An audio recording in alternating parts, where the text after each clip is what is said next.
circuit on the reign of King Christian IV. Now, back in the day, it used to produce about 10 liters of beer every day for every sailor in Copenhagen.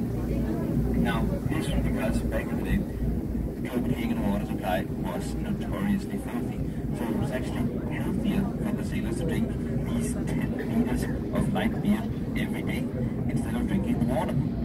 Luckily for us, the entire thing is clean now, so we don't have to drink 10 liters of beer a day. Herinde til højre, der ser jeg det gamle københavnske bryggeri, bygget i 1600-tallet under kong Christian den 4's regeringstid. Tilbage i sin tid så plejede det at producere omkring 10 liter øl hver dag til hver eneste sømand her i København. Altså det var én sømand, der drak 10 liter øl om dagen. Og det er faktisk fordi, at tilbage i sin tid så var vandet i København notorisk beskidt. Så beskidt, at det faktisk var sundere for dem at drikke den her lille øl i stedet for vandet i København.